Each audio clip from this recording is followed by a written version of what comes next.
नमस्कार, आदाब, सत श्री अकाल। आप सभी का बहुत-बहुत स्वागत है हमारे इस यूट्यूब चैनल पे। आज हम सभी क्लास 10th का एसएसटी का sector of Indian economy, economics part का एक चैप्टर है सेक्टर ऑफ इंडियन इकोनॉमी। इसका सेकंड पार्ट कवर अप करेंगे। हम लोगों ने हमारे इस पहले लेक्चर में, जो कि हम लोगों ने पहले ही शूट करके इस चैनल पे अपलोड कर चुके हैं, उसमें इकोनॉमिक के बारे में या इकोनॉमिक्स के बारे में कह सकते हैं, इकोनॉमिक एक्टिविटी क्या होती है इसके बारे में और इसका क्लासिफिकेशन पढ़ लिया था। और क्लासिफिकेशन में भी सिर्फ हमने एक पोर्शन को कवर किया है अब तक, और उस पोर्शन में भी आधे पार्ट को हमने अब तक कवर किया है। अगर हम बात करें तो हमने अब तक केस प्रीवियस लेक्चर में नेचर के आधार पे classification of economic activity on the basis of nature, हमारे पास में प्राइमरी, सेकेंडरी एंड टर्सरी है, इसके बारे में जान चुके हैं। अगर हम थोड़ा सा बात करें तो हम लोगों ने कैसे ही सेक्टर आपस में इंटरडिपेंडेंट है इसके बारे में जाना था। ठीक है, कैसे ही सेक्टर आपस में इंटरडिपेंडेंट है। और फिर हमने इस चैप्टर में कंपैरिजन करा था, कंपैरिजन के बारे में पढ़ चुके हैं। 25 मिनट का वो सेशन हुआ था हमारा, और उस सेशन में हमने सिर्फ साधारण सी इतनी बातें पर करी थी जिससे आप सभी को साधारण वे में उस चैप्टर के बारे में थीम समझ आ जाए। ठीक है, तो अब तक हमने इस चैप्टर में प्राइमरी, सेकेंडरी एंड टर्सरी जो नेचर के आधार पे है उसके बारे में जाना है। ठीक है, इंटरडिपेंडेंट देखा है उसके बारे में, कैसे ये तीनों सेक्टर आपस में निर्भर हैं एक दूसरे पे।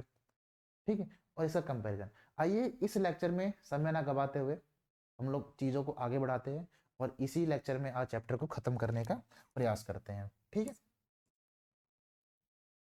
तो हमारा जो लास्ट लेक्चर था उसमें हम लोगों ने कंपेयर कर लिया है। आज का जो हमारा पॉइंट है, हमारे पास है हिस्टोरिकल चेंजेस इन सेक्टर। ऐतिहासिक परिवर्तन हमें देखने को मिलता है, और वो ऐतिहासिक परिवर्तन किस तरीके से हमें शिफ्ट देखने को मिल रहा है। तो हम लोग देखते हैं, अगर हम बात करें तो हमारे पास में 3 सेक्टर हैं, primary, secondary and then tertiary.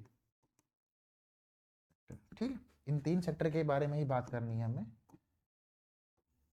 ठीक है, तो in initial stage the primary sector is the most important sector in a country economy या वर्ल्ड इकोनॉमी। हम कंट्री इकोनॉमी लगाए तो हमारे ज़्यादा अच्छा रहेगा कि शुरुआती जो दौर होता है, स्टार्टिंग फेज किसी भी कंट्री का, तो कह सकते हैं कि प्राइमरी सेक्टर उस समय छाया रहता है, या उस देश की इकोनॉमी प्राइमरी सेक्टर पे डिपेंड रहती है। क्यों रहती है, क्वेश्चन राइज रहता है क्यों रहती है। तो सवाल सिंपल सा है कि हम लोग कमाने के लिए क्या करते हैं, मतलब खाने के लिए कमाते हैं। अगर हम कमा रहे हैं तो किस पर्पज से नहीं, पहले हमें हमारी रोटी का हिस्सा निकालेंगे, हम लोग किस में कमा पा रहे हैं। तो किसी भी कंट्री की इकोनॉमी हम पहले किस चीज़ का प्रोडक्शन करें जिससे हमारी भूख शांत हो, हम पहले खाने के लिए तो बनाएंगे, उत्पादन करेंगे। ये थोड़ी पहले हम लोग माइनिंग करना शुरू कर देंगे, तो पहले हम लोग कृषि करेंगे, खेती करेंगे। तो किसी भी देश की जो शुरुआती अर्थव्यवस्था होती है, भाई पहले हम लोग को खाने के लिए फसल चाहिए, मतलब अब ये तो नहीं घास खाओगे, गेहूँ खाओगे, चावल खाओगे। ठीक है, मॉडर्न टाइम की बात कर रहे हैं, तो हम पहले गेहूँ खाएंगे, चावल खाएंगे। ठीक है, तो इसका प्रोडक्शन करेंगे। तो ये अगर हम एग्रीकल्चर करते हैं तो एग्रीकल्चर किस में आता है, सामने प्राइमरी सेक्टर में आता है। तो किसी भी देश की शुरुआती अर्थव्यवस्था किस पे जुड़ी डिपेंड रहती है, आपके सामने प्राइमरी सेक्टर पे डिपेंड रहती है। इसके बाद थोड़ा शिफ्ट देखने को मिलता है, gradually secondary sector became the most important total production and employment.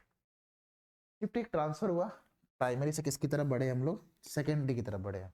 ठीक है, अब सेकेंडरी में हमने थोड़ा सा क्या करा, शिफ्ट देखने को मिला। तो सेकेंडरी में हमारे पास एम्प्लॉयमेंट ही बढ़ा है और प्रोडक्शन ही बढ़ा है। जिसका हम बात करते थे, जिस शुगर कैन को हम लोग क्या करते प्राइमरी, जिसका क्या करते प्रोडक्शन कर रहे थे, उगा रहे थे, उसको हमने चेंजमेंट करा सेकेंडरी में। सेकेंडरी में उसको नई शेप दी, शुगर बना दी हम लोगों ने।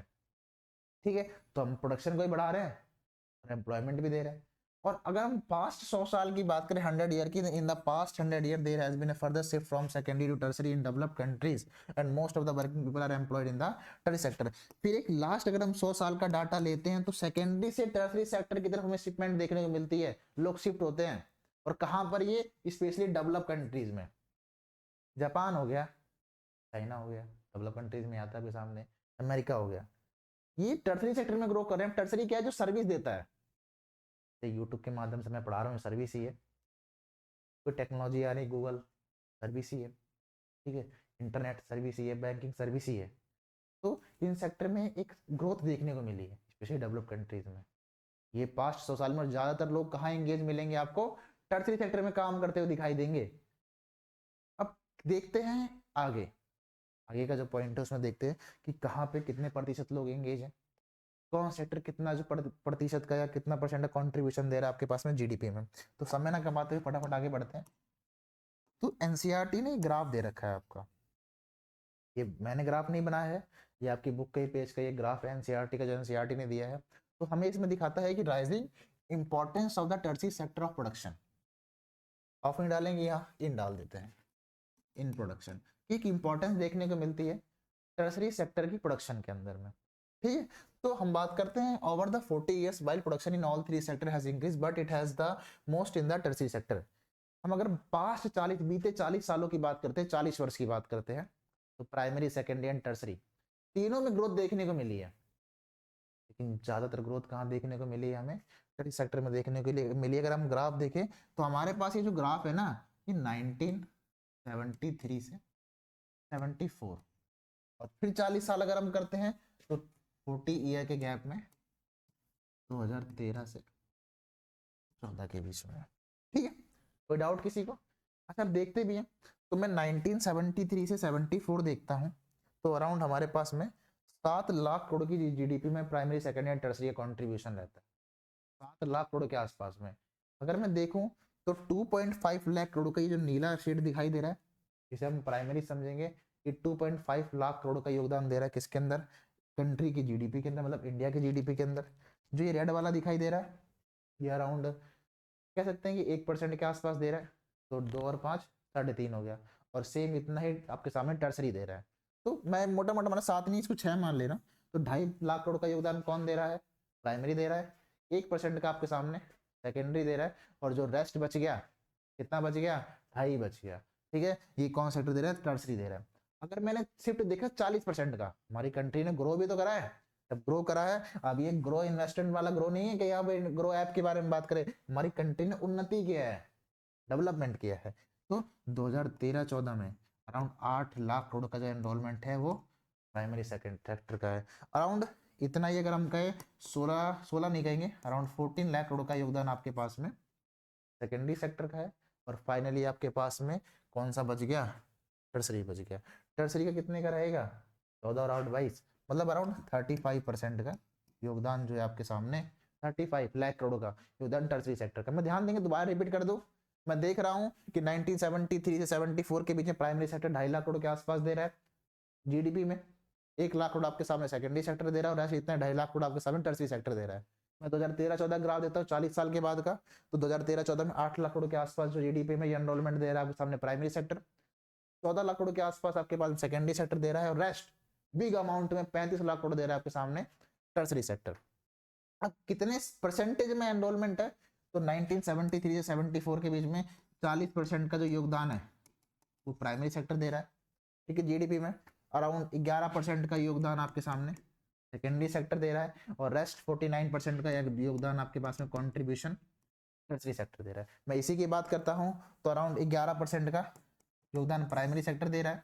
इसके बाद जो रेस्ट बच जाता है आपके सामने 20% का, ये आपके सामने सेकेंडरी सेक्टर दे रहा है, और 69% का जो जीडीपी में कंट्रीब्यूशन दे रहा है वो अकेला टर्सरी सेक्टर दे रहा है। प्राइमरी सेक्टर जहां 40% का दे रहा था वहां 11% का, जहां सेकेंडरी सेक्टर 11% का दे रहा था वो 20% का, और जहां 49% का था वहां 69% का। मतलब ग्रोथ देखने को मिली, प्राइमरी में नहीं मिली है, सेकेंडरी और टर्सरी में ग्रोथ मिली है कंट्रीब्यूशन में। प्राइमरी ने तो कम कंट्रीब्यूशन करा है जीडीपी में। अब क्यों कम कंट्रीब्यूशन करा है, यहां क्वेश्चन मार्क बना लीजिए कि why primary sector contribute less in a GDP. Question क्या राइज हुआ आपके लिए कि why primary sector contribute less in a country GDP. तो इस सवाल को हम अगले पेज से क्या करते हैं? आंसर राइटिंग करते हैं। तो यहां समझते हैं हमारे सामने। तो इसके लिए समझने के लिए पहले हम एक ग्राफ और पढ़ते हैं, और ये आता है where are the more people employed. तो क्यों प्राइमरी सेक्टर लेस कंट्रीब्यूशन कर रहा है जीडीपी में? तो उसके लिए पता करने के लिए पहले हमें ये पता होना चाहिए कहां पर कितने नंबर ऑफ पीपल एम्प्लॉय हैं।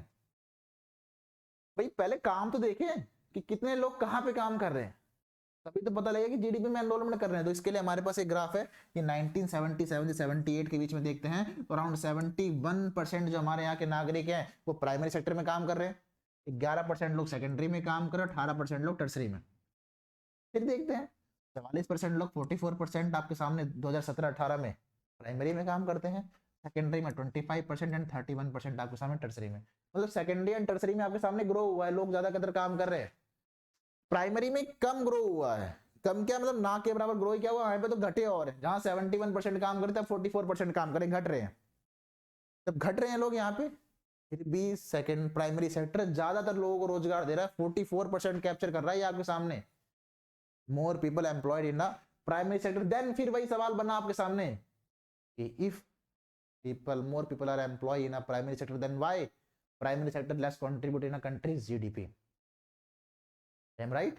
क्वेश्चन सही है ना आपके लिए कि जब प्राइमरी सेक्टर ज्यादातर लोग यहाँ पे काम करे तो ये जीडीपी में लेस कंट्रीब्यूट कर रहा है। क्यों कर रहा है? इसलिए कर रहा है क्योंकि यहाँ पे काम करने वाले जो लोग होते हैं, अधिकांश लोग वो डिसगाइज अनएम्प्लॉयमेंट का शिकार होते हैं। अब ये नई करामात क्या होगा आ गई हमारे बीच में, ये डिसगाइज अनएम्प्लॉयमेंट क्या है? What is disguise unemployment? तो unemployment that does not affect aggregate economic output, ऐसा एम्प्लॉयमेंट जिससे हमारी इकोनॉमी पे कोई भी या इकोनॉमिक आउटपुट पे कोई फर्क ही ना पड़े, या हमारे पोटेंशियल, दूसरी डेफिनेशन ले लीजिए, हमारे पोटेंशियल के अकॉर्डिंग हमें काम ना मिले, वो भी डिसगाइज अनएम्प्लॉयमेंट में आता है। तो कैसे? मैं कह दूं कि मेरी फैमिली में हम 4 लोग हैं और मम्मी पापा खेती करते हैं, मैं मेरी सिस्टर बाहर पढ़ते हैं। हम दोनों को पढ़ने के उपरांत नौकरी नहीं मिली और हम लोग घर आ गए। पापा मम्मी बहुत अच्छे से खेती करे, 2 बीघा ही भूमि थी, अब घर बैठे बैठे अनाज ही तोड़ रहे थे, खा खा के मोटे ही हो रहे थे हम लोग आपकी तरह है। तो पापा ने कहा चलो खेत में काम करो, काम करने चले गए। पहले 2 लोग काम कर रहे थे, अब कितने लोग कर रहे हैं? 4 लोग।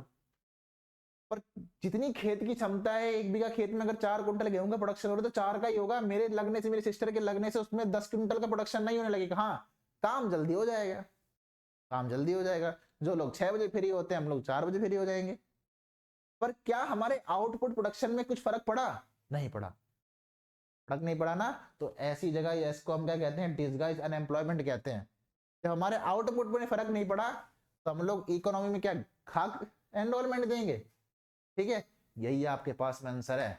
Because primary sector more people are seen in a disguise under employment condition. ज्यादातर लोग आपके पास में प्राइमरी सेक्टर में डिसगाइज अंडर एम्प्लॉयमेंट में के शिकार होते हैं। ठीक है, फिर आपके सामने क्वेश्चन बना कि more people employed in the primary level sector but they contribute less in production. Why? जो सवाल मैंने पूछा वही लिख के दे दिया मैंने, it is because not enough job are created in the secondary and tertiary sector. सवाल यही है, जवाब बहरूपी बना दिए मैंने। या सवाल आपके सामने एग्जाम में बहरूपी तरीके से पूछेगा, पूछेगा आपके सामने दोबारा सवाल आए कि मोर पीपल एम्प्लॉय, ऐसे कह सकते हैं कि आपके लिए सवाल की ज्यादातर जब आपके सामने देख रहे कि हम लोग जॉब क्रिएशन हो रहा है, ज्यादातर लोग आपके सामने प्राइमरी में काम करे, सेकेंडरी और टर्सरी में थोड़ा सा शिपमेंट देखने को मिला है, तो और ज्यादा लोग काम क्यों नहीं करें टर्सरी के अंदर, सेकेंडरी के अंदर? क्योंकि ज्यादा मात्रा में जॉब क्रिएशन है ही नहीं।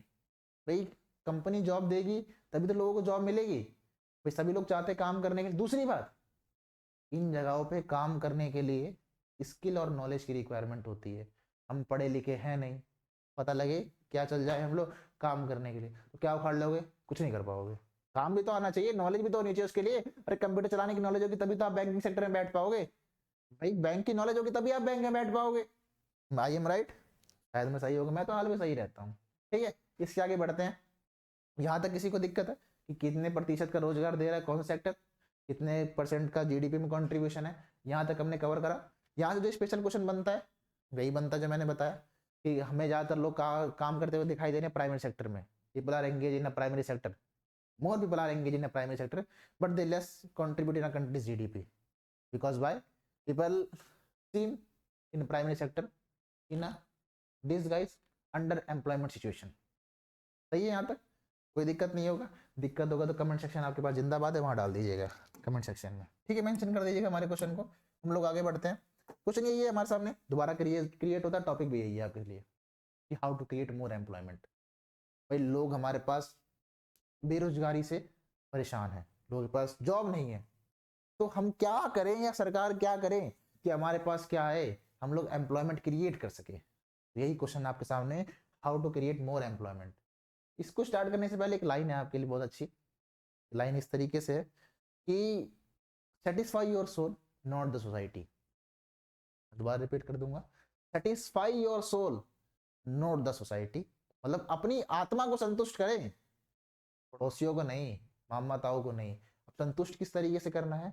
आपको आपका जितना मन करे उतना ही पढ़िए, पर अब ऐसा नहीं कि मेरा मन 2 मिनट करे, इतना भी ऐसा अपने मन की इतनी भी नहीं माननी है, अपने मन को मनाना है।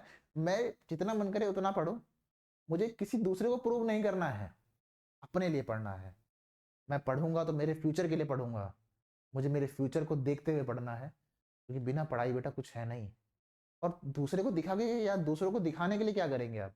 कोई दूसरा फ्यूचर में आपके काम नहीं आएगा, आप स्वयं के लिए काम आएंगे। तो जितनी जल्दी आप अपने आप को पहचानेंगे, अपनी पोटेंशियल को पहचानेंगे, अपनी क्षमता को पहचानेंगे, उतना ही बेहतर भविष्य आप बहुत जल्दी बना पाएंगे। अपने अंदर छुपे हुए व्यक्ति को पहचानिए। अब सीना फाड़ के मत देखने लगना मेरे के अंदर कौन छुपा हुआ है। सीना फाड़ के देखे पता लगे गुरुजी ने कहा था कि अपने अंदर के व्यक्ति को पहचानना है और एक आधा बच्चा मर जाए। मैं मरने के लिए नहीं बोल रहा हूँ, पर अपने अंदर के व्यक्तियों को पहचानिए, अपने अंदर के इंसान को पहचानिए। हर एक व्यक्ति कुछ ना कुछ करने के लिए आया होता है। अच्छा काम करने के लिए आया होता है, बेकार काम करने के लिए आते हैं। तो कोई ना कोई कुछ ना कुछ करने के लिए आता है। आप सभी को अपने अंदर की बुराइयों को नहीं, अच्छाइयों को ढूंढना है। अपने अंदर का जो ये डॉन है ना, इसको खत्म करो। आज एक अच्छे मैन बनना है, एक अच्छा पुरुष, एक अच्छा महिला बनना है। आपको कुछ अच्छा करना है आपको सोसाइटी के लिए। 9th क्लास में चैप्टर पढ़ा था कि पीपल एज अ रिसोर्सेज। तो हम सभी एक रिसोर्स की तरह है। आने वाली जनरेशन हमसे बहुत इंस्पिरेशन लेगी अगर हम कुछ अच्छा काम कर जाएंगे। कुछ बेकार काम करेंगे, वो देखो बेकार फालतू चढ़का था ऐसे बोल के चले जाएंगे। हमारे रिश्तेदार भी हमको नहीं पूछेंगे, फालतू बस उसी कैटरिंग वाले में हमारी गिनती होगी, हाँ भाई चल पानी पिला दे, ऐसे लोग बोलेंगे। ऐसा सुनना चाहते हैं? नहीं ना, ऐसा नहीं सुनना है। भाई फलाने के लड़का चल पानी ले आए एक गिलास, इतनी बुरी बेइज्जती होती है ना। कल पानी पिलाना अच्छे काम है, पर जब पढ़ोगे नहीं ना तो ऐसे सुनना पड़ेगा। तो अब हमें जॉब क्रिएशन का देखना है कि how to create more employment. 3-4 point याद कर लीजिए, लॉन्ग में बहुत ज्यादा पूछे जाने वाला सवाल है, पूछ लेते हैं कि हम लोग एम्प्लॉयमेंट कैसे क्रिएट करें। तो पहला पॉइंट है आपके सामने, डाइवर्सिफिकेशन ऑफ एग्रीकल्चर। मतलब एग्रीकल्चर के तरीके में चेंजमेंट करना पड़ेगा, एग्रीकल्चर में चेंजमेंट लाना पड़ेगा हमें। हम लोग अगर देखते हैं तो हमारे देश की अधिकांश 60% जो आबादी है वो एग्रीकल्चर पे डिपेंड है। पुरानी पद्धति से खेती कर रही है, पुराने मेथड है उनके पास में, पुराना इरिगेशन पैटर्न है। ठीक है, इससे वो लोग लिमिटेड क्रॉप का प्रोडक्शन कर पा रहे हैं। ठीक है, लिमिटेड क्रॉप का प्रोडक्शन। हम बात करें हमारे पास में 1960 में हरित क्रांति आई थी, ग्रीन रेवोल्यूशन। हम लोग मल्टीपल क्रॉपिंग कर रहे थे। ठीक है, अगर हम आपसे कमेंट सेक्शन में सवाल है आपके लिए कि हरित क्रांति किन राज्यों से शुरू की गई थी, इसका आंसर मुझे आपसे चाहिए। अगर आप आंसर करेंगे तो तब जल्दी से लेक्चर और बना देंगे। जल्दी जल्दी मुझे कैसे कमेंट सेक्शन में इसका आंसर चाहिए कि हरित क्रांति किन राज्यों से शुरू की गई थी। तो हमारे पास हमें कृषि के पैटर्न में या खेती के पैटर्न में चेंजमेंट लेकर आना पड़ेगा। अधिकांश जो 60% आबादी है वो खेती पे डिपेंड है ना। तो देखिए कि more than 60% of our workers are employed in agriculture but our farmers are producing only limited crops. हमारे पास अधिकांश 60% जो आबादी है वो कृषि पे डिपेंड है, लेकिन हम लोग क्या करते हैं फिर भी लिमिटेड क्रॉप का प्रोडक्शन करते हैं। इसके अलावा हम लोगों को हमारी खेती में चेंजमेंट लाना चाहिए। हमें सिर्फ खेती पे निर्भर नहीं रहना चाहिए, हमें पीसी कल्चर को, हॉर्टिकल्चर को, एनिमल रियरिंग में थोड़ा सा चेंजमेंट मतलब इसकी तरह भी मूव करना चाहिए। डेयरी फार्मिंग करनी चाहिए, पोल्ट्री फार्मिंग करनी चाहिए। फिर हम खेती क्यों करें भाई? खेती के अलावा भी तो कुछ ना कुछ है। मछली पालो, मुर्गियां पालो, भेड़ बकरी पालो, ये भी तो एक आय का सोर्स है। डेयरी खोल लो अपने लिए, पैसा आएगा कि नहीं आएगा? पैसा आना चाहिए कैसे भी। आप चोरी मत करने लगे ना, गुंडागर्दी नहीं करनी है, ईमानदारी के रास्ते से पैसा आना चाहिए। ठीक है, along with cultivation of crop the government can spend some money to banks can provide a loan to construct wells, ठीक है, और other irrigation facility to irrigate the land. A dam can be constructed और canals can be dug to irrigate many farms. This could lead to a lot of employment generation within the agriculture sector itself, reducing the problem of underemployment. Government को, बैंकों को कहना चाहिए, बैंकों को कहे कि आप लोग किसानों को सस्ते रेट में लोन प्रोवाइड करें, या गवर्नमेंट क्या करे वहां पे कैनाल बना दे जिससे किसानों को सिंचाई के लिए, इरिगेशन के लिए ज़्यादा पैसे खर्च ना करना पड़े, अलग अलग संसाधनों पर निर्भर ना रहना पड़े। तरीके से भी हम लोग क्या कर सकते हैं, एम्प्लॉयमेंट जनरेशन कर देते हैं। अगर फार्मर जो है, किसान जो है, हम कहे पिसी कल्चर करना शुरू कर दे खेती के अलावा, तो उसके लिए भी उनको रोजगार रखना पड़ेगा, व्यक्तियों को रखना पड़ेगा, तो एम्प्लॉयमेंट जनरेशन होगा कि नहीं होगा? एनिमल रियरिंग करने लगे तो एम्प्लॉयमेंट जनरेशन होगा कि नहीं होगा? बिल्कुल होगा। सेकंड आपके सामने चीप क्रेडिट। क्या बेटा आपके सामने? चीप क्रेडिट पहला हो गया। दूसरा समझते हैं, मतलब सस्ता लोन। गवर्नमेंट जो है बैंकों को कहे कि आप किसानों को सस्ते ब्याज दरों पे ऋण दे, मतलब लोन दे, जिससे किसान क्या है कह सकते हैं कि मशीनरीज या इक्विपमेंट खरीद सके। किसान या जो कह सकते हैं फार्मर्स रहते हैं, कई बार तो इस मशीनरी से इसलिए वंचित रह जाते हैं, इनका प्राइस बहुत ज्यादा रहता है और बेचारों किसानों के इतना पैसा रहता नहीं। तो गवर्नमेंट जो है बैंकों को निर्देश दे कि वो किसानों को सस्ते ब्याज दरों पे क्या दे, ऋण दे। जैसे most of the farmer depend on informal source of credit. इसमें एक बहुत प्यारी लाइन लिखी होगी, हमारे पास जो मोस्ट ऑफ द फार्मर से depend on informal source of credit, वो इनफॉर्मल सोर्स पे डिपेंड है। अब इनफॉर्मल क्या है, पहला क्वेश्चन आ जाता है, what is informal source of credit? तो हमारे पास में क्रेडिट मतलब दो क्रेडिट के दो सोर्स होते हैं, एक फॉर्मल सोर्स ऑफ क्रेडिट होता है, एक इनफॉर्मल सोर्स ऑफ क्रेडिट होता है। ये आपके सामने मनी एंड क्रेडिट है कि थर्ड चैप्टर इसका नेक्स्ट वाला है, उसके अंदर आएगा। मैं थोड़ी थोड़ी यही बात कर लेता हूँ। तो फॉर्मल सोर्स में बैंक आता है, कोऑपरेटिव सोसाइटीज आता है, हम जिससे बैंक से पैसा लेते हैं, कोऑपरेटिव सोसाइटी से पैसा लेते हैं, ये फॉर्मल में आता है। और इनफॉर्मल में हमारे दोस्तों मित्रों से पैसा ले, ए भाई पैसा देना उधार दे, ये इनफॉर्मल में आता है। हमारे एम्प्लॉयर से पैसा ले, ठीक है, रिश्तेदारों से पैसा ले, ठीक है। अब इसका क्या है, कोई कहीं लिखा नहीं गया है, ठीक है, तो ये इनफॉर्मल में आता है। तो किसानों के पास कोई कोलेटरल नहीं है, कोई डॉक्यूमेंटेशन नहीं, क्योंकि फॉर्मल में आपको डॉक्यूमेंटेशन चाहिए, गिरवी रखने के लिए कोलेटरल होना चाहिए कुछ ना कुछ। इनफॉर्मल में इसकी रिक्वायरमेंट नहीं है, दोस्त है तो अपना ले जा पैसे, ठीक है। तो किसान क्या रहते हैं, इनफॉर्मल पे डिपेंड रहती है, ये इनके लिए नुकसान भी कर जाता है, कई बार उनकी जमीनें छीन ली जाती है। तो गवर्नमेंट क्या करे, government should encourage the commercial bank to provide loans to the farmer at a cheap rate. तो गवर्नमेंट को बैंकों को एनकरेज करना चाहिए कि वो किसानों को सस्ते रेट में क्या दे, लोन प्रोवाइड करे, ठीक है। इसी को आगे करते हैं प्रोविजंस ऑफ बेसिक फैसिलिटीज। अगर मैं बात करता हूँ तो हमारे ग्रामीण क्षेत्र आज के दौर में भी कई ग्रामीण क्षेत्र जो मार्केट एरिया से काफी दूर है, बेटर रोड ना होने के कारण वो ग्रामीण क्षेत्र जो है मार्केट से कनेक्टिविटी नहीं बना पा रहा है। तो यदि गवर्नमेंट जो है रोड का इंफ्रास्ट्रक्चर बेटर कर दे, इंफ्रास्ट्रक्चर को सुधार दे, तो ग्रामीण क्षेत्र भी मार्केट से कनेक्ट हो पाएंगे। जब वो रोड अच्छे हो जाएंगे, चलने लायक हो जाएंगे, तो उस पर बेटा थ्री जो आपके सामने ई रिक्शा आता है, टेम्पो आता है, ई रिक्शा में तो ये भी चलना शुरू होगा, तो ये भी एक एम्प्लॉयमेंट जनरेशन का काम करेगा। जब लोग गांव से मार्केट में जाएंगे तो वहां की दुकानें भी चलेंगी, तो और ज्यादा लोगों को काम के लिए रखना पड़ेगा दुकान वालों को, तो वहां से भी एम्प्लॉयमेंट जनरेशन होगा। तो our rural area lack basic facilities like road transportation, banking, market etcetera. अगर गांव जो है हमारे आज भी ग्रामीण क्षेत्र बैंकिंग सेक्टर नहीं है, गवर्नमेंट इन सब में थोड़ा सा ध्यान दे तो हमारे सामने शायद दिक्कतें ही ना आए इस चीजों की, इसमें भी एनरोलमेंट क्या एम्प्लॉयमेंट क्या हो जनरेट हो। लास्ट क्या कहते हैं, प्रमोशन ऑफ, लास्ट नहीं, इस स्लाइड का लास्ट है, अभी आगे भी चलेगा किस तरीके से हम जनरेट कर सकते हैं promotion of local industries. Government क्या करे, हमारे ग्रामीण क्षेत्र में कुछ छोटी छोटी इंडस्ट्री होती है, लघु उद्योग होते हैं, बिजनेस माइंड सेट होते हैं, ग्रामीण क्षेत्रों में भी कर देते।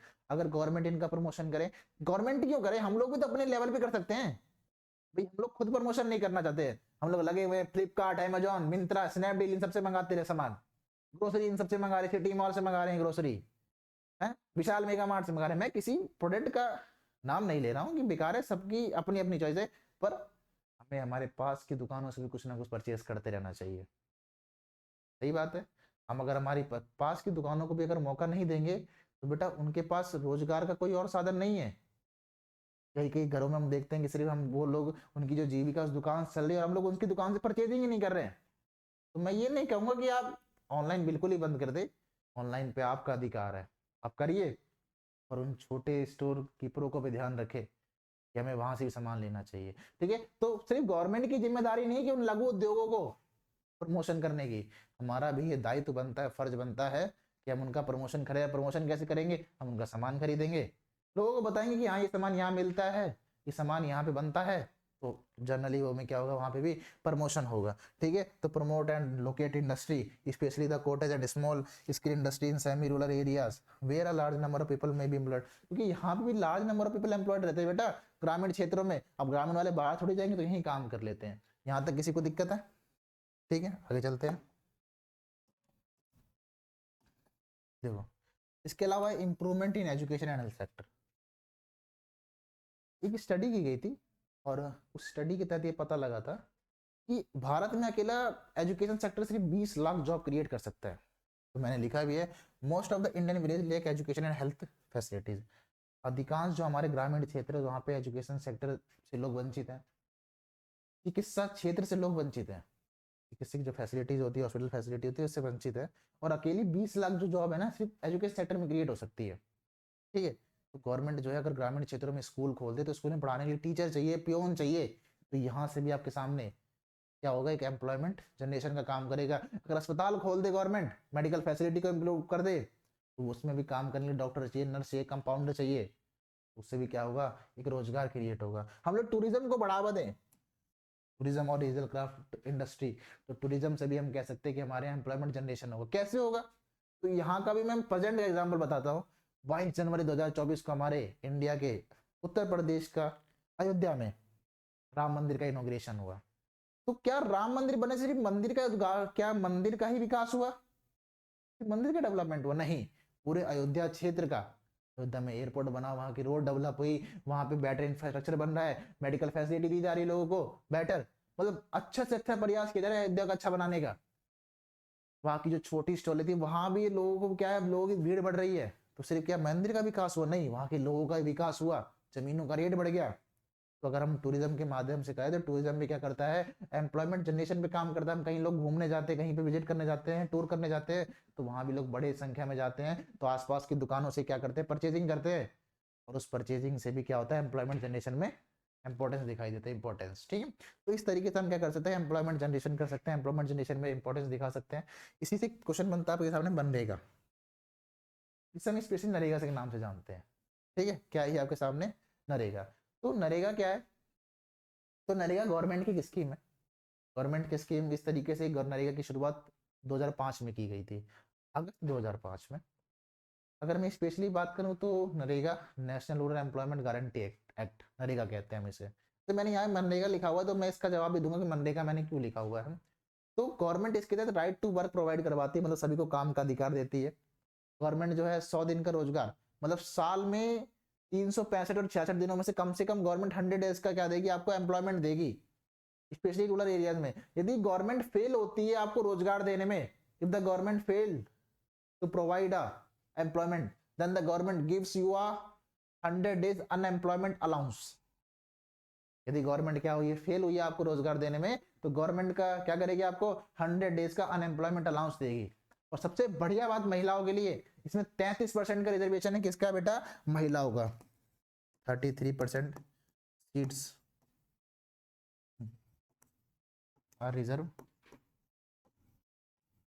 फॉर वुमेन, ठीक है। तो ये गवर्नमेंट के द्वारा स्कीम है, ठीक है, जिसमें 33% की हिस्सेदारी महिलाओं की है। स्पेशली ये स्कीम जो आपको रूरल एरिया में दिखाई देने को मिलती है, अर्बन एरिया में भी है, ठीक है। ये भारत के 625 जिलों में शुरुआत की गई थी इसकी। अगर मैं इसकी और अच्छी बात करूँ तो राइट टू वर्क प्रोवाइड करवाती है, 100 दिन का कम से कम रोजगार देगी। यदि गवर्नमेंट 100 दिन का रोजगार देने में सक्षम नहीं होती है तो वो आपको अनएम्प्लॉयमेंट अलाउंस देगी। आई होप आप लोग समझ गए होंगे। अच्छा, सवाल अभी भी यही सर, आपने मनरेगा लिखा और नरेगा बता रहे हैं, तो ध्यान देंगे तो कुछ क्वेश्चन है आपके लिए, स्पेशली स्पेशल पॉइंट डाल के लिखना चाहे तो लिख सकते हैं कि नरेगा की जो फादर ऑफ नरेगा कहा जाता है, अभी भी नरेगा कह रहा हूँ, फादर ऑफ जो नरेगा कहा जाता है या मनरेगा, तो स्पेशली मैं पहले बात कर लूँ, तो इसको हम नरेगा कहते हैं, ठीक है। इसको हम लोग मनरेगा कहते हैं,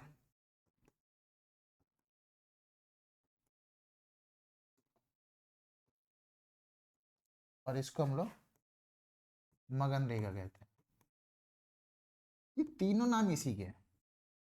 इसकी अगर हम शुरुआत करते हैं तो फादर ऑफ नरेगा के नाम से पूछते हैं, फादर ऑफ मनरेगा। ये पीवी नरसिम्हा राव की आइडियोलॉजी थी, ठीक है, कि लोगों को हमें रोजगार देना है, गरीबों तक हमें रोजगार पहुंचाना है। तो 1991 में जो पहला प्रपोजल दिया था वो पीवी नरसिम्हा राव की सरकार ने दिया था, या पीवी नरसिम्हा राव कह सकते हैं किसकी आइडियोलॉजी लेकर आए थे। अगर हम बात करते तो हमारे यहाँ जो बिल पास हुआ था नरेगा को लेके, अगस्त 2005 में इसको बिल पास किया गया था। कब बिल पास हुआ था इसका बेटा, अगस्त 2005, इसलिए हम इसको नरेगा 2005 के नाम से जानते हैं। किसके नाम से जानते हैं बेटा, नरेगा 2005। ये इसकी शुरुआत मतलब धरातल पे ये आया था 2 फरवरी 2006 को। कब आया था बेटा आपके सामने, 2 फरवरी 2006 को। कोई दिक्कत, अच्छा अभी भी ये नरेगा ही था, और गांधी जी को समय समर्पित करने के लिए, गांधी जी को याद करने के लिए हमने इसको 2 अक्टूबर 2009 को हमने इसका नाम नरेगा से चेंज करके मनरेगा कर दिया, मगनरेगा कह दिया। इससे हम इसके नाम के आधार पे महात्मा गांधी जी को भी याद करें, Mahatma Gandhi national rural employment guarantee act, ठीक है। तो कितने क्वेश्चन बना दिए मैंने इससे, फादर ऑफ नरेगा पीवी नरसिम्हा राव। शुरुआत कब की गई थी, बिल कब पास हुआ था, अगस्त 2005 में। धरातल पे कब आया, 2 फरवरी 2006 को। कब नरेगा को मनरेगा किया गया, 2 अक्टूबर 2009 को। 100 डेज का एम्प्लॉयमेंट दिया जाता है, यदि गवर्नमेंट 100 डेज का एम्प्लॉयमेंट ना दे पाए तो 100 डेज का अनएम्प्लॉयमेंट अलाउंस देगी। यहां तक हम लोगों ने नेचर के आधार पे प्राइमरी सेकेंडरी या टर्शियरी सेक्टर के बारे में जाना, कैसे वो इंटरडिपेंडेंट है ये जाना, इंपॉर्टेंस देखी हमने, राइजिंग इंपॉर्टेंस कंपैरिजन करा हमने। इसके अलावा हम लोगों ने किस तरीके से हम रोजगार बढ़ा सकते हैं, रोजगार दे सकते हैं प्राइमरी सेक्टर के लोगों को, हमने ये जाना। तो यहाँ तक हमारा अध्याय खत्म होता है नेचर के आधार पे, अभी एम्प्लॉयमेंट कंडीशन बाकी है और ओनरशिप बाकी है। तो आइए नेक्स्ट पॉइंट पे चलते हैं। ठीक है, तो classification of economic activity, classification of economic activity on the basis of employment condition, काम के आधार पे। गुरुजी काम के आधार पे बताइए अब। तो काम के आधार पे हमारे पास है ऑर्गेनाइज सेक्टर एंड अनऑर्गेनाइज। मतलब ऑर्गेनाइज मतलब व्यवस्थित तरीके से, व्यवस्थित ढंग से, और अनऑर्गेनाइज मतलब अव्यवस्थित ढंग से। तो व्यवस्थित ढंग से और अव्यवस्थित ढंग से एग्जाम में डायरेक्ट क्वेश्चन पूछता है कि write the difference between organise sector and unorganise sector. क्या क्वेश्चन आपके सामने, क्वेश्चन मैं लिख देता हूँ।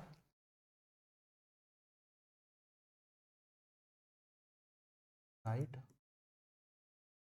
द डिफरेंस बिटवीन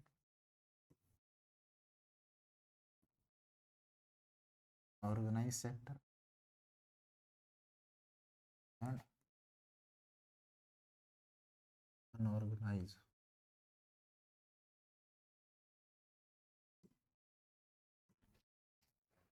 ठीक है, कोई दिक्कत किसी को? तो ये डिफरेंस है, ये डंडा खींचा डिफरेंस आ गया। ऑर्गेनाइज सेक्टर को बहुत ध्यान समझेंगे, तुरंत डिफरेंस करेंगे। तो ऑर्गेनाइज सेक्टर स्पेशली हम कहेंगे गवर्नमेंट के द्वारा रजिस्टर्ड सेक्टर होते हैं।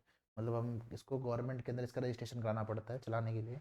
हम गवर्नमेंट में रजिस्ट्रेशन करा रहे हैं, इस बात को ध्यान रखेंगे कि जब गवर्नमेंट के द्वारा जो सारे रूल बनाए गए हैं, मिनिमम वेजेस एक्ट हो गया, फैक्ट्री लॉ हो गया, फैक्ट्री एक्ट हो गया, लेबर एक्ट हो गया, लेबर को क्या क्या फैसिलिटी दी जाएगी उसका एक्ट बनता है, तो उन सबको फॉलो करना पड़ेगा। ठीक है, इसके अंदर जॉब की सिक्योरिटी होती है। अगर हम बात करें तो पेड हॉलीडेज होता है, मतलब आपके पास छुट्टी, जैसे हम दिवाली होली मिलेगी तो इसका मतलब ये नहीं कि दिवाली होली पे काम नहीं करेंगे तो, या संडे पे काम नहीं करें तो पेमेंट काट लेंगे। वो पेड हॉलीडेज है, उस छुट्टी पे भी आपको पेमेंट मिलती है।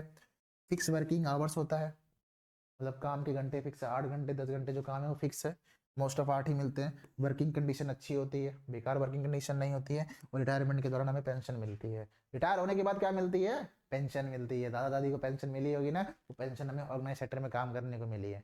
ऑर्गेनाइज सेक्टर विपरीत है जस्टिस का। रजिस्टर किसके द्वारा रहेगा? ऑर्गेनाइज सेक्टर गवर्नमेंट के द्वारा।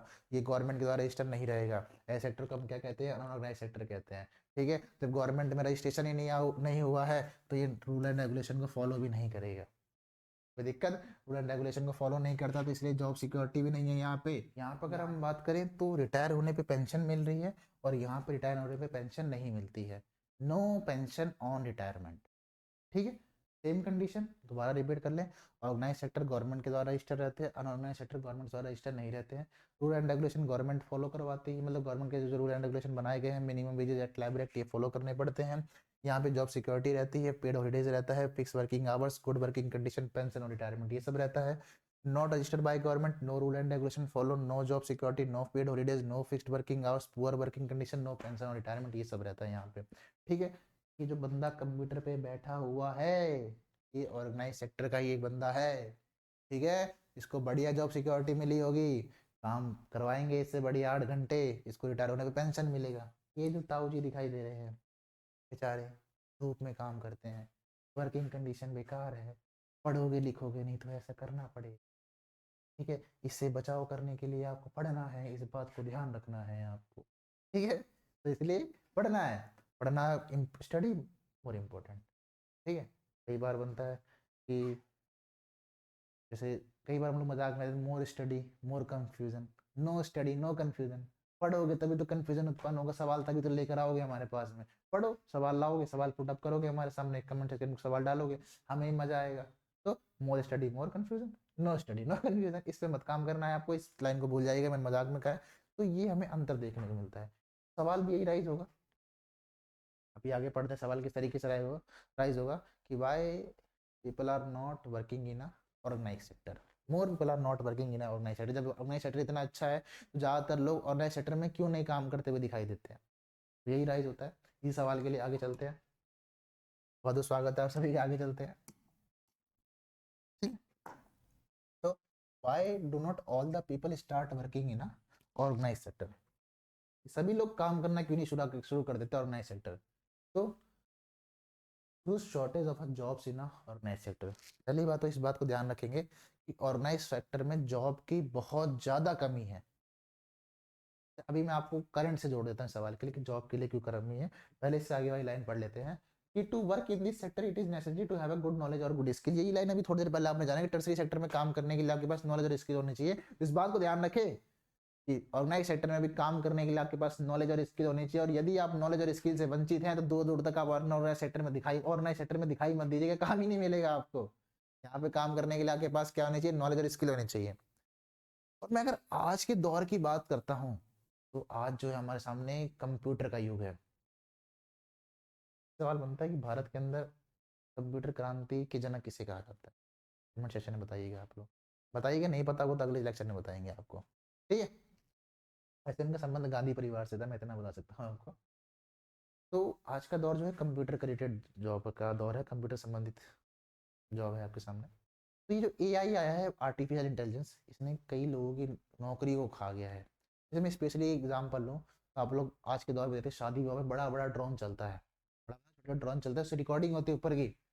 पहले हम लोग यही देखते थे कि कैमरे, एक हेलीकॉप्टर होता था, मतलब शादी ब्याह में तो हेलीकॉप्टर नहीं आता था, पर स्पेशली ऊपर की शूटिंग करने के लिए हेलीकॉप्टर होता था, उसमें कैमरा मैन बैठता था, मतलब 3-4 लोगों की जो रिक्वायरमेंट थी वो खत्म करके एआई लेके चला आया है। तो ड्रोन से शूटिंग हो रही है, मशीनरी इतनी आधुनिक हो रही है कि पूरे के पूरे काम रोबोट से करवाए जा रहे हैं। रोबोट जो 10 आदमी काम एक साथ में कर दे रहा है। तो हम इस तरीके से आविष्कार कर, जिससे लाइन कही जाती है कि आवश्यकता ही आविष्कार की जननी है। जिस जिस तरीके से हमको आवश्यकता पड़ रही है उस तरीके से आविष्कार कर रहे हैं। और यदि समय के साथ आपने अपने अंदर परिवर्तन नहीं लाया तो आगे चल के आपको भी इन अवस्थाओं से गुजरना पड़ सकता है। सही बात है, गलत है? यदि आप अपने अंदर परिवर्तन नहीं लाएंगे समय के साथ में तो आपको ऐसी अवस्थाओं से गुजरना पड़ सकता है। मैं फिर कह रहा हूं कि कोई भी काम बड़ा या छोटा नहीं होता है, या अच्छा या बुरा नहीं होता है। काम काम होता है और हमें हर कार्य के सम्मान करना चाहिए। इसीलिए कह रहे कि पढ़ लो बेटा, पढ़ लो, अच्छी नौकरी मिल जाएगी।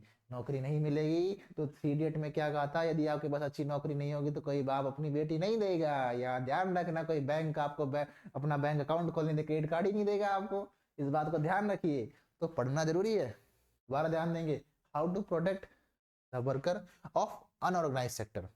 ये आप सभी को जो दिखाई दे रहे हैं ना, ये मजदूरी करते हुए ईट के भट्टे में, ये माइनिंग एरिया में काम करते दिखाई दे रहे हैं, अनऑर्गेनाइज सेक्टर के लोग हैं। ये लोग प्रताड़ित होते हैं, इनको कैसे बचाया जाए, how to protect the worker of unorganised sector.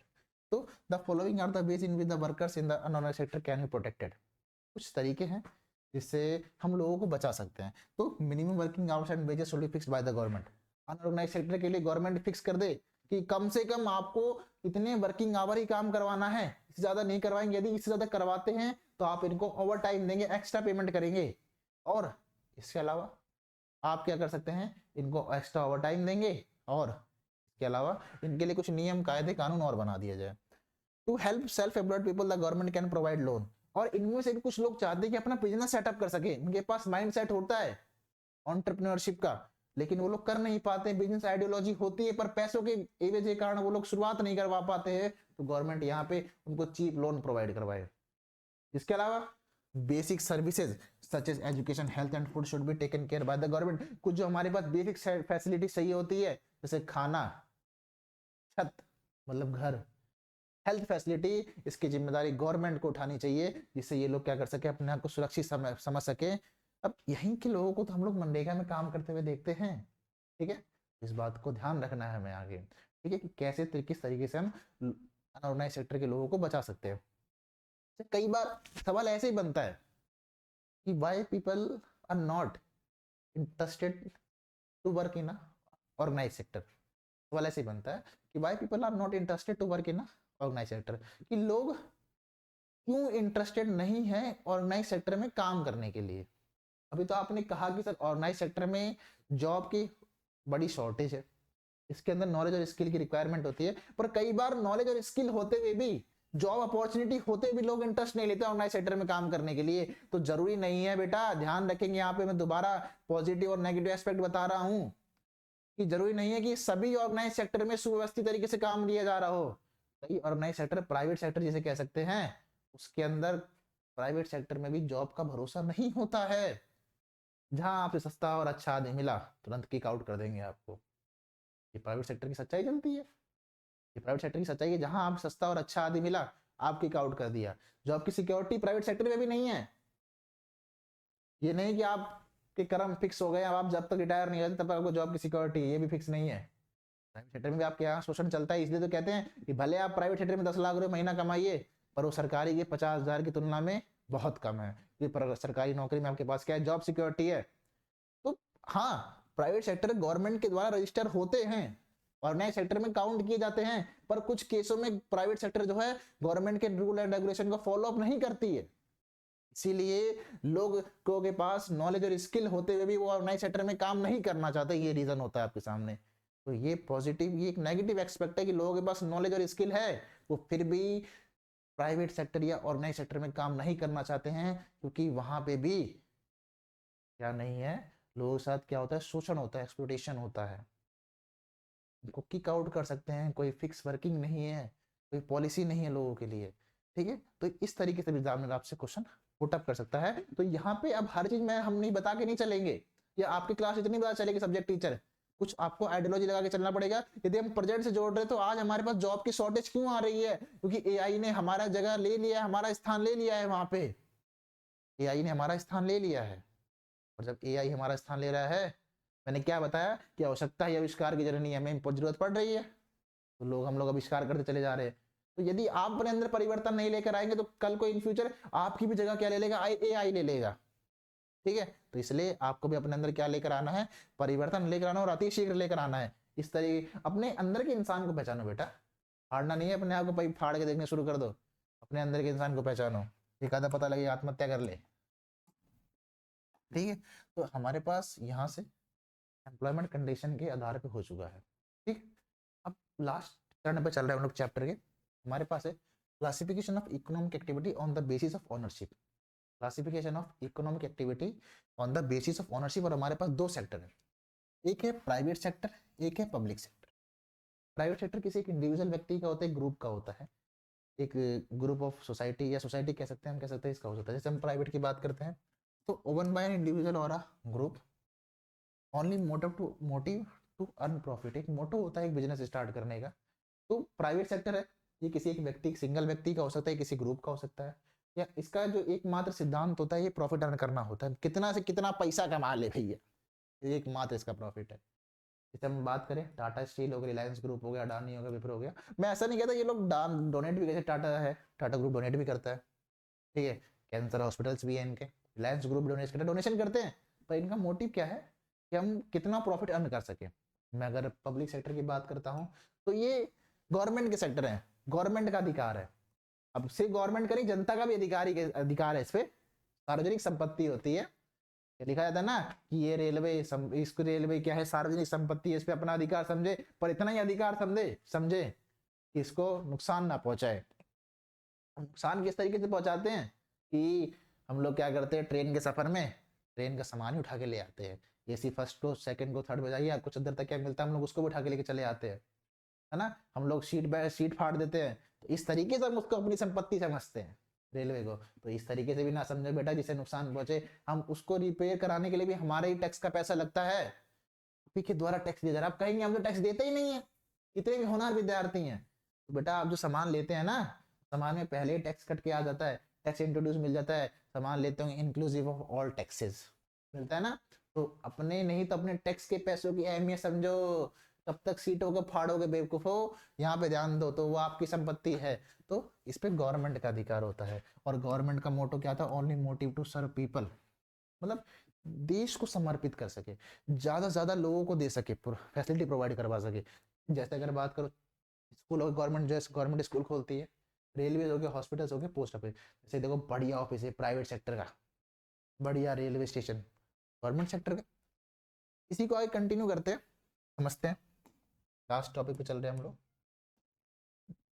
तो why government has taken up public sector activities, और गवर्नमेंट ही सारे पब्लिक सेक्टर एक्टिविटीज को क्यों एनरोलमेंट ले रही है या जिम्मा उठा रखा है। तो दीज एक्टिविटीज समझेंगे, यहाँ पे क्वेश्चन राइज आपके लिए कि these activities require huge amount of money which is beyond the capacity of private sector. ये जो सेक्टर होते हैं एजुकेशन के लिए, स्कूल हो गया, रेलवेज हो गया, पोस्ट ऑफिस हो गया, तो गवर्नमेंट इसलिए लेते है कि इसको चलाने के लिए ना बहुत बड़े पैमाने पे पैसों की रिक्वायरमेंट होती है, मनी की रिक्वायरमेंट होती है, और ये प्राइवेट सेक्टरों की क्षमता से क्या है, बाहर है। और यदि प्राइवेट सेक्टर के पास पैसा भी हो, मैं एक तरफा मान लेता हूँ प्राइवेट सेक्टर के पास, अदानी ग्रुप के पास, टाटा ग्रुप के पास पैसा है कि देश की रेलवे को चला सकते हैं, लेकिन उनका मोटो क्या है, उनका मोटो है अर्न करना प्रॉफिट को। जैसे हम बात करके हमारे प्राइवेट रेलवे अभी वर्तमान में चली है आपके सामने, तेजस रेलवे प्राइवेट ही है, तो उनका किराया बहुत ज्यादा जो आम आदमी के लिए अफोर्डेबल है ही नहीं, हम लोग अफोर्ड ही नहीं कर पाते उसको। जैसे एयरवेज है, एयरवेज मोस्टली प्राइवेट है, तो हम लोग उसका किराया अफोर्ड ही नहीं कर पाते, जैसे ट्रेन सफर करते हैं, प्राइवेट बसों का किराया अफोर्ड नहीं कर पाते, गवर्नमेंट सरकारी बसों से चलना शुरू प्रीफर करते हैं। तो गवर्नमेंट का मोटो क्या है, गवर्नमेंट का मोटो है कि हम लोग पीपल को सर्व कर सके, नेशन को सर्व कर सके, और इसमें चीज़ों को चलाने में बहुत बड़े अमाउंट में पैसा लगता है, इसलिए ये प्राइवेट सेक्टर की कैपेसिटी से बाहर ही है। यदि उनके पास पैसा होगा तो उनका मोटो क्या हो जाएगा, प्रॉफिट अर्न करना। प्राइवेट सेक्टर में charge high rate for their use, यदि प्राइवेट सेक्टर शुरू कर देता है, प्राइवेट सेक्टर क्या करेगा, हाई चार्ज करेगा, उनको इंटरेस्ट भी चाहिए, अमाउंट भी चाहिए वापसी। It is difficult to collect money from thousand people who use this facility, और ये प्राइवेट ग्रुप के लिए थोड़ा सा मुश्किल भी है, यदि वो फैसिलिटी दे भी देता है तो लाखों की संख्या में, हजारों की संख्या में लोग अब इस फैसिलिटी का यूज करेंगे, और सबसे पैसा मांगना तो क्या है उनके लिए बहुत ज्यादा मुश्किल है। Sometime government in order to support the private sector has to take up the activities like selling electricity at generation cost, और कई बार ऐसा होता है कि गवर्नमेंट भी अपने रेवेन्यू को जनरेट करने के लिए प्राइवेट सेक्टर को कुछ हद तक इलेक्ट्रिसिटी बेच देती है, जिससे क्या कर सके, रेवेन्यू जनरेट कर सके। अब सरकार को भी तो आपको फैसिलिटी प्रोवाइड करवानी है, इलेक्ट्रिसिटी, एजुकेशन, हेल्थ फ्री में देना है, तो गवर्नमेंट तो कई जगह से पैसा प्रोवाइड करवाएगी, तो क्या करती है, इलेक्ट्रिसिटी जैसी चीजों को बेच देती है। Spending on health and education is necessary as it is primary responsibility of the government, और एजुकेशन और हेल्थ सेक्टर पे स्पेंड करना गवर्नमेंट की एक प्राइमरी रिस्पॉन्सिबिलिटी है। भाई चुनावी माहौल भी आता है कि हम आपको अच्छी हेल्थ फैसिलिटी देंगे, अच्छी हेल्थ एजुकेशन देंगे, मैनिफेस्टो जारी किए जाते हैं, है ना, घोषणा पत्र, तो ये गवर्नमेंट का रिस्पॉन्सिबिलिटी भी रहती है। तो इस तरीके से हम लोगों ने अपने चैप्टर को समझा है, चैप्टर के बारे में जाना है, जिसमें हम लोगों ने इकोनॉमिक एक्टिविटी क्लासिफिकेशन पढ़ लिया है। अगर आप लोगों ने इस चैप्टर को पढ़ा है तो हम लोगों ने शुरुआत एक बार दोबारा रिपीट करते थे, हम लोगों ने क्या क्या जान लिया। तो classification of economic activity nature के आधार पे, प्राइमरी, सेकेंडरी एंड टर्सरी है, खेती संबंधी जो सारी होती है प्राइमरी में आती है, हम एक नई शेप देते हैं वो सेकेंडरी में, और जहाँ पे हम लोग सर्विस करते हैं वो टर्सरी सेक्टर आ जाता है। कैसे ये आपस में इंटरडिपेंडेंट है, राइजिंग इंपॉर्टेंस के बारे में जाना, कैसे हम रोजगार को बढ़ा सकते हैं, कैसे लोग जो, फिर हमने एम्प्लॉयमेंट कंडीशन पे ऑर्गेनाइज और अनऑर्गेनाइज सेक्टर के बारे में जाना, कैसे जो लोग प्रताड़ित है ऑर्गेनाइज सेक्टर, अनऑर्गेनाइज सेक्टर में, उनके बारे में जाना, क्यों लोगों के पास स्किल और नॉलेज होते हुए भी वो लोग काम नहीं करना चाहते हैं, किसके अंदर काम नहीं करना चाहते हैं, ऑर्गेनाइज सेक्टर के अंदर, के बारे में जाना। इसके बाद अगर हम बात करें तो हम लोगों ने कह सकते हैं कि ओनरशिप के आधार पर देखा पब्लिक एंड प्राइवेट सेक्टर को। मेरा उद्देश्य आज के इस चैप्टर में सिर्फ आप लोगों को इकोनॉमिक्स के बारे में समझाना था, और हमने इस चैप्टर को बहुत अच्छे से कवर करा है। यदि आपको लग रहा है कि इस चैप्टर में कुछ छूट रहा है तो आपके पास में बुक है, आप सारे पैटर्न देख सकते हैं। मैंने बहुत हद तक आपको आपके डेली के एग्जाम्पल से लेकर समझाने का प्रयास किया है, ठीक है। यदि आप लोगों को समझ आ जाता है तो ये चैप्टर आपके लिए 5 मार्क्स का है बोर्ड में। आप कहेंगे सर इकोनॉमिक्स में तो 5 चैप्टर है, 4 का होना चाहिए, तो बेवकूफ़ हो। अभी 2023-24 कैरिकुलम के अकॉर्डिंग जो कंज्यूमर राइट है वो कटा हुआ है, तो 4 चैप्टर, 5 नंबर का 1 चैप्टर, कितना दिमाग होगा, मेरे इतना दिमाग तो होना ही चाहिए आपके अंदर भी। मजाक कर रहा हूँ, इस बात का ध्यान रखना, ये कोई बात दिल पे नहीं लेंगे। और आई होप आप सभी को समझ आया होगा। बहुत अच्छा लगा मुझे आपको पढ़ा के। आप लोग कमेंट सेक्शन में बिखेर दीजिएगा, सर अच्छा लगा, बहुत अच्छा लगा, कुछ कमियां भी होगी तो वही बिखेर दीजिएगा, कोई बड़ी बात नहीं है। और ऐसे हंसते रहिए, खेलते रहिए, मुस्कुराते रहिए, आप सभी को हंसता हुआ देख के बहुत अच्छा लगता है, ठीक है। बहुत जल्दी मिलेंगे एक नए अध्याय के साथ में, तो आज के लिए शुभ रात्रि, शुभ रात्रि, शुभ रात्रि।